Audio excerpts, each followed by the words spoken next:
मित्रांनो, आज आपण महाराष्ट्र शिक्षक पात्रता परीक्षा 2024 साठी उपयुक्त असे 50 प्रश्न अभ्यासणार आहोत. हे प्रश्न पेपर 1 आणि पेपर 2 साठी अतिशय महत्त्वपूर्ण आहे आणि हे आजचा या प्रश्नांचा आपला टॉपिक आहे जगाचा इतिहास. जगाच्या इतिहासावर जे काही संभाव्य प्रश्न निर्माण होतात आणि जे परीक्षेसाठी अतिशय महत्त्वपूर्ण आहे असे प्रश्न आज आपण अभ्यासणार आहोत. उद्या तुमची परीक्षा. तुम्हा सर्वांना परीक्षेसाठी शुभेच्छा. मित्रांनो, परीक्षेला जाण्यापूर्वी नक्की हे प्रश्न वाचा. तुम्हाला 2 ते 3 मार्काचा नक्की फायदा होईल. चला सुरुवात करूया आजच्या प्रश्नांना. प्रश्न पहिला, इलियड व ओडिसी हे महाकाव्य कुणी लिहिले? उत्तर आहे होमर. होमर यांनी इलियड व ओडिसी हे महाकाव्य लिहिले आहे. प्रश्न दुसरा, इतिहासाचा जनक कोणाला म्हटले जाते? उत्तर आहे हिरोडोटस. इतिहासाचा जनक हिरोडोटस याला म्हटले जाते. प्रश्न तिसरा, वैदिक काळाचा पहिला कालखंड कोणता? उत्तर आहे ऋग्वेद काळ हा वैदिक काळाचा पहिला कालखंड आहे आणि बरेचदा जे TCS परीक्षा घेतात त्यामध्ये ऋग्वेद काळ, सामवेद, अथर्ववेद यासारखे वेद विचारल्या जातात. तर ऋग्वेदाचा काळ विचारण्याची एक शक्यता आहे. तर ऋग्वेदाचा काळ आहे इसवी सन पूर्व 1500 ते इसवी सन पूर्व 1000 हा ऋग्वेद काळ आहे आणि ऋग्वेद काळ हा वैदिक काळाचा पहिला कालखंड आहे. प्रश्न चौथा, वर्धमान महावीर यांचे जन्म ठिकाण कोणते? उत्तर आहे वैशाली जवळ कुंदग्राम हे वर्धमान महावीर यांचे जन्म ठिकाण आहे. प्रश्न पाचवा, वर्धमान महावीर यांचे महानिर्वाण कोणत्या ठिकाणी झाले? उत्तर आहे पावा.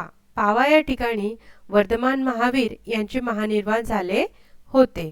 प्रश्न सहावा, गौतम बुद्धांनी आपले पहिले प्रवचन कोणत्या ठिकाणी दिले? उत्तर आहे सारनाथ. सारनाथ या ठिकाणी गौतम बुद्धांनी आपले पहिले प्रवचन दिले. प्रश्न सातवा, जोड्या लावा. बरेचदा हा प्रश्न येऊन गेलेला आहे त्यामुळे योग्य प्रकारे लक्षात ठेवायचा आहे.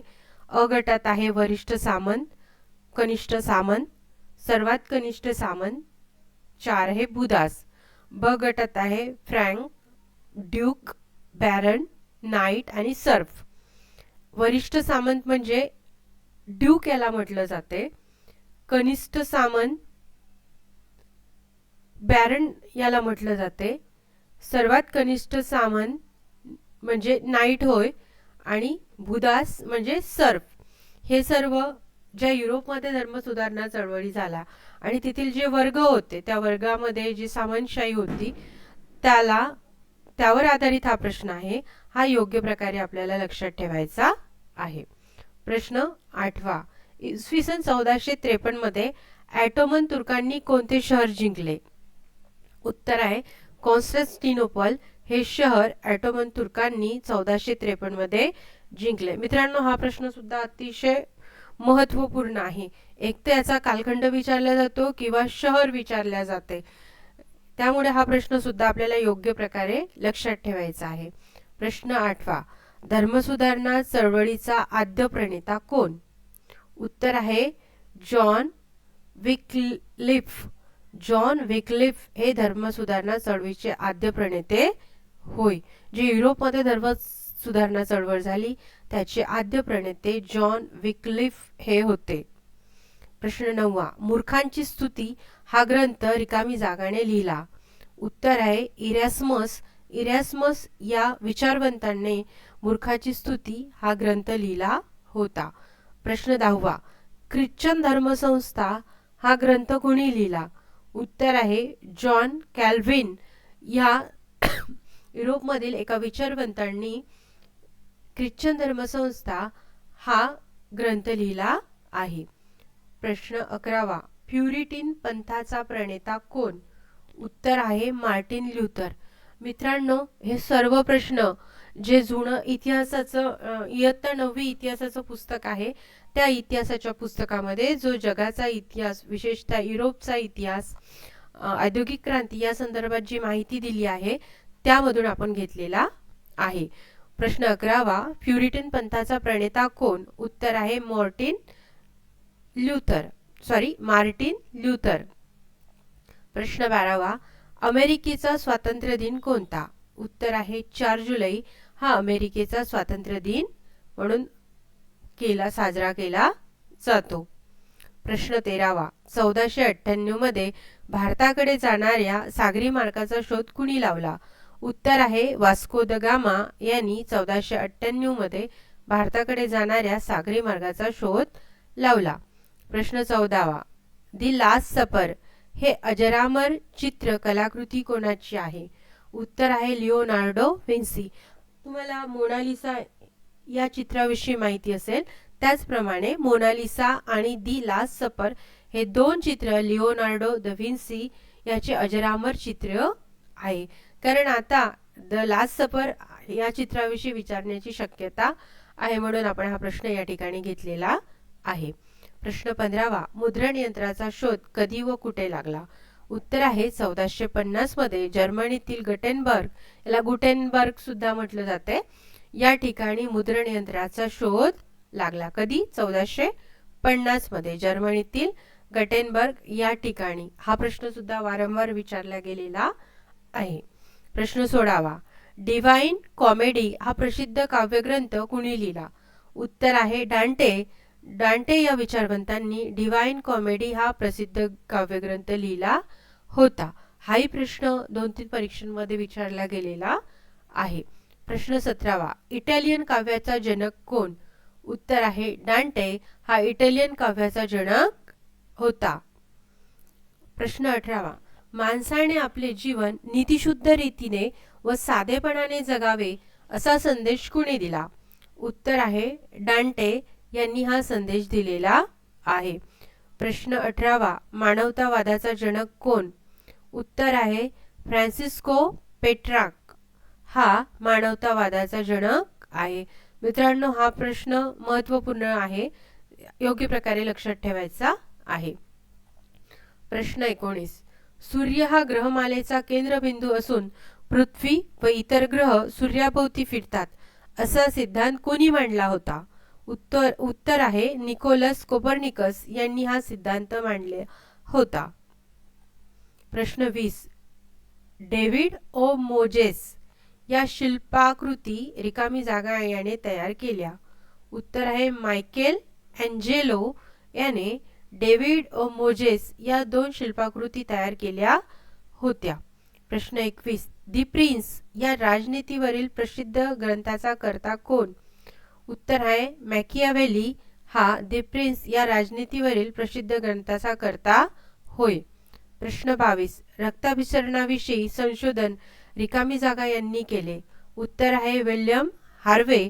विल्यम हार्वे यांनी रक्ताभिसरणाविषयी संशोधन केले होते. प्रश्न 23 योग्य जोड्या लावा. या जोड्या वारंवार विचारल्या ही जोडी वारंवार विचारल्या गेलेली आहे, त्यामुळे हा प्रश्न अतिशय महत्त्वपूर्ण आहे. गट अ मध्ये आहे Johann Gutenberg, then Francesco Petrarch, 3 William Shakespeare, 4 sir Thomas More, 5 Jonathan Swift, 6 Galileo आणि 7 आहे गिल्बर्ट. गट ब मध्ये आहे दुर्बिणीचा शोध, ब आहे लो चुंबकाविषयी सिद्धांत, क आहे मानवतावादाचा जनक, ड आहे जुलियस सीझर, ई आहे मुद्रण यंत्राचा शोध, फ आहे डिवाइन कॉमेडी, ग आहे गुलिवर्स ट्रॅव्हल्स आणि ह आहे युटोपिया. आता बघा योहान गटेनबर्ग, आपल्याला माहित आहे जर्मनीतील गटेनबर्ग या ठिकाणी काय चालू झालं होतं? मुद्रण यंत्राचा शोध. म्हणून एकची जोडी आहे ई. फ्रान्सिस्को पेट्रार्क यांना मानवतावादाचा जनक म्हटलं जाते. विल्यम शेक्सपियर यांची जुलियस सीझर हे एक नाटक आहे, Othello, Julius Caesar, then Hamlet यासारखे काही नाटक आहे, त्या संदर्भात सुद्धा प्रश्न विचारले गेलेले आहे. Julius Caesar Shakespeare. Sir Thomas More सह युटोपिया, जोनाथन स्विफ्ट, 5 आहे ग गुलिवर ट्रॅव्हल्स, ही कादंबरी त्यांनी लिहिलेली आहे. कुणी? गुलिवर ट्रॅव्हल्स लिहिली आहे जोनाथन स्विफ्ट यांनी. गॅलिलिओ आपल्याला सर्वांना माहिती आहे, गॅलिलिओनी काय केलंय? दुर्बिणीचा शोध लावला आहे. आणि गिल्बर्ट यांचं लोह चुंबकाविषयीचा सिद्धांत प्रसिद्ध आहे. या जोड्या फार महत्त्वाच्या आहे, योग्य प्रकारे लक्षात ठेवायच्या आहे. प्रश्न 24, रेनेसान्स म्हणजे काय? उत्तर आहे इंग्रजीतील प्रबोधन या शब्दाचा हा अर्थ आहे. रेनेसान्स मीन्स प्रबोधन होय. हा प्रश्न सुद्धा वारंवार विचारला गेलेला आहे जगाच्या इतिहासावर. प्रश्न 25, 18व्या शतकात रिकामी जागा हे युरोपमधील प्रमुख नाविक राष्ट्र होते. उत्तर आहे इंग्लंड. इंग्लंड हे 18व्या शतकात युरोपमधील प्रमुख नाविक राष्ट्र होते, कारण युरोपची जी नाविक दल आहे ते प्रचंड सामर्थ्यशाली होतं. त्यामुळे युरोप हे 18व्या शतकातील प्रमुख नाविक राष्ट्र ठरते. प्रश्न 26, इंग्लंडला रिकामी जागा या वसाहतीमधून लांब धाग्याचा कापसाचा पुरवठा होत होता. उत्तर आहे अमेरिका. अमेरिका या ठिकाणी सुद्धा इंग्लंडने 13 वसाहती स्थापन केल्या होत्या आणि या वसाहतीच्या ठिकाणाहून म्हणजे अमेरिकेमधून इंग्लंडला लांब धाग्याचा कापसाचा पुरवठा होत होता. प्रश्न 27, आशिया खंडात रिकामी जागा या देशात सर्वप्रथम औद्योगिक क्रांती घडून आली. उत्तर आहे जपानमध्ये. आशिया खंडातील जपान या ठिकाणी सर्वप्रथम आशिया खंडात औद्योगिक क्रांती घडून आली. आपल्याला कमेंट्स बॉक्समध्ये सांगायचं की जगातील औद्योगिक क्रांती सर्वात प्रथम कुठे घडून आली. प्रश्न 28, धावत्या धोट्याचा शोध कुणी लावला? हा प्रश्न सुद्धा वारंवार विचारला गेलेला आहे. धावत्या धोट्याचा शोध जॉन के यांनी लावला होता. प्रश्न 29, रेल्वे इंजिनाचा शोध कुणी लावला? उत्तर आहे जॉर्ज स्टीफन्सन यांनी रेल्वे इंजिनाचा शोध लावला होता. प्रश्न 30, जेम्स वॅट यांनी कशाचा शोध लावला? ते कशाचा पाहिजे? जेम्स वॅट यांनी बाष्पयंत्राचा शोध लावला होता. प्रश्न 31, औद्योगिक क्रांती हा शब्दप्रयोग सर्वप्रथम कुणी प्रचलित केला? उत्तर आहे अर्नॉल्ड टॉयनबी यांनी औद्योगिक क्रांती हा शब्दप्रयोग सर्वात प्रथम प्रचलित केला होता. प्रश्न 32, भारताच्या भांडवलावर इंग्लंडमध्ये औद्योगिक क्रांतीची उभारणी झाली हे मत कोणाचे आहे? उत्तर आहे ब्रूक ॲडम्स यांनी असे मत मांडले होते की भारतामधून जे काही भांडवल इंग्लंडला मिळते या भांडवलाच्या जोरावरच इंग्लंडमध्ये औद्योगिक क्रांती झाली होती, असं ब्रूक ॲडम्स यांचं स्पष्ट मत होतं. प्रश्न 33, अमेरिकेच्या इतिहासात बोस्टन टी पार्टी ही घटना कधी घडली? उत्तर आहे 16 डिसेंबर 1773 मध्ये अमेरिकेच्या इतिहासात बोस्टन टी पार्टी ही घटना घडली होती. प्रश्न 34, सर्व माणसे जन्मतः समान असतात. जीवित, स्वातंत्र्य व सुखाचा उपभोग हे त्यांना निसर्गाने बहाल केलेले काही हक्क आहेत. हे विचार कोणाचे आहे? उत्तर आहे थॉमस जेफरसन. थॉमस जेफरसन यांनी हे विचार मांडलेले आहे. प्रश्न 35, कॉमन सेन्स आणि राईट्स ऑफ मॅन हे ग्रंथ कोणाचे आहे? उत्तर आहे थॉमस पेन यांचे कॉमन सेन्स आणि राईट्स ऑफ मॅन हे ग्रंथ आहे. आपल्याला माहित असेल महात्मा फुले यांच्या विचारावर थॉमस पेन यांच्या राईट ऑफ मॅन या ग्रंथाचा प्रभाव होता. प्रश्न 36, सप्तवार्षिक युद्ध जे 1756 पासून 1763 पर्यंत चाललं ते कोणामध्ये झाले आणि कोणत्या तहाने संपले? उत्तर आहे हे सप्तवार्षिक युद्ध इंग्लंड आणि फ्रान्समध्ये झाले होते आणि हे युद्ध पॅरिसच्या तहाने संपले. हा प्रश्न 2-3 प्रकारे फिरून विचारला गेलेला आहे. सप्तवार्षिक युद्ध कोणामध्ये झाले, सप्तवार्षिक युद्ध कधी झाले आणि सप्तवार्षिक युद्ध कोणत्या तहाने संपले, म्हणून हा प्रश्न सुद्धा योग्य प्रकारे लक्षात ठेवायचा आहे. प्रश्न 37, इंग्लंडने अमेरिकेत किती वसाहती स्थापन केल्या होत्या? उत्तर आहे 13. इंग्लंडने अमेरिकेत एकूण 13 वसाहती स्थापन केल्या होत्या. प्रश्न 38, सत्ता विभाजनाचा सिद्धांत कोणी मांडला? उत्तर आहे मॉन्टेस्क्यू यांनी सत्ता विभाजनाचा सिद्धांत मांडला होता. प्रश्न 39, द स्पिरिट ऑफ लॉज म्हणजे कायद्याचे मर्म हा ग्रंथ कोणाचा आहे? उत्तर आहे मॉन्टेस्क्यू. मॉन्टेस्क्यू यांचा द स्पिरिट ऑफ लॉज हा ग्रंथ आहे. प्रश्न 40, कॅन्डिड हा ग्रंथ कोणाचा आहे? उत्तर आहे व्हॉल्टेअर. व्हॉल्टेअर यांनी कॅन्डिड हा ग्रंथ लिहिला होता. प्रश्न 41. 100 उंदरांपेक्षा एका सिंहाचे राज्य केव्हाही श्रेष्ठ होय असे विचार कोणत्या फ्रेंच विचारवंतांचे होते? उत्तर आहे व्हॉल्टेअर. व्हॉल्टेअर यांचे हे विचार होते की 100 उंदरांपेक्षा एका सिंहाचे राज्य कधीही श्रेष्ठ होय. प्रश्न 42. एमिल आणि सामाजिक करार हे ग्रंथ कोणाचे आहे? उत्तर आहे रुसो. रुसो यांचे एमिल आणि सामाजिक करार हे महत्त्वपूर्ण ग्रंथ आहे. मित्रांनो, सामाजिक करार हा या ग्रंथाविषयी मागील टीईटी परीक्षेमध्ये प्रश्न आलेला आहे, त्यामुळे एमिल हा ग्रंथ विचारण्याची शक्यता आहे.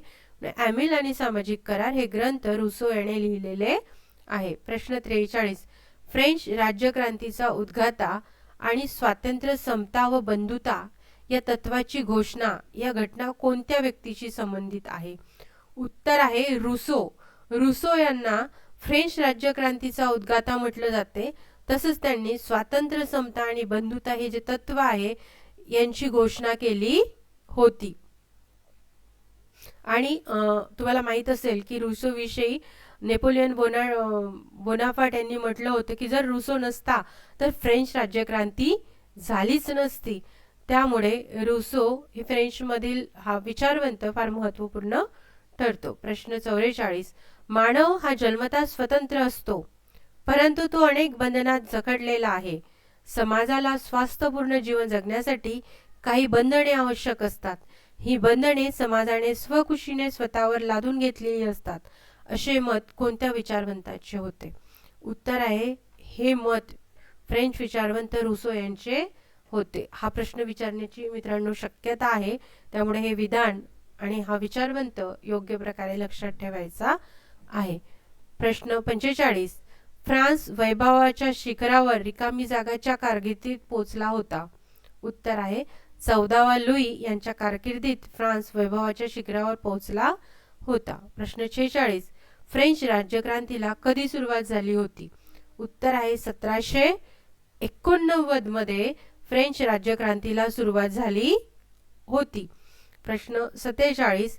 1917 मध्ये रशियामध्ये झार निकोलस द्वितीय शासनाविरुद्ध शेतकरी आणि कामगार वर्गीयांनी जी क्रांती केली त्याला काय म्हणतात? उत्तर आहे रशियन क्रांती किंवा बोल्शेविक क्रांती म्हटले जाते. मित्रांनो, हा प्रश्न फार महत्त्वपूर्ण ठरतो, कारण रशियन क्रांती कधी झाली, ती कोणत्या राजाविरुद्ध झाली आणि ती कोणी केली या स्वरूपाचे प्रश्न या ठिकाणी निर्माण होतात. त्यामुळे हा प्रश्न सुद्धा महत्त्वपूर्ण ठरतो. प्रश्न 48. फ्रान्समधील सामान्य जनता आपल्या उत्पन्नाचा किती भाग धर्मसंस्थेला टाईथ कर म्हणून देत होती? उत्तर आहे 1/10. 10 भागापैकी 1 भाग फ्रान्समधील सामान्य जनता आपल्या उत्पन्नाचा टाईथ कर धर्मसंस्थेला देत होती. आपल्याकडे जसा धार्मिक कर असतो त्या प्रकारे हा एक टाईथ कर तेथे होता. प्रश्न 49. फ्रेंचमध्ये दुसऱ्या वर्गात कोणाचा समावेश होता? उत्तर आहे उमराव व सरदार यांचा फ्रेंच मधील दुसऱ्या वर्गात समावेश होता. प्रश्न 50. फ्रेंच मध्ये पहिल्या वर्गात कोणाचा समावेश होता? उत्तर आहे धर्मगुरू यांचा फ्रेंच मधील पहिल्या वर्गामध्ये समावेश होता.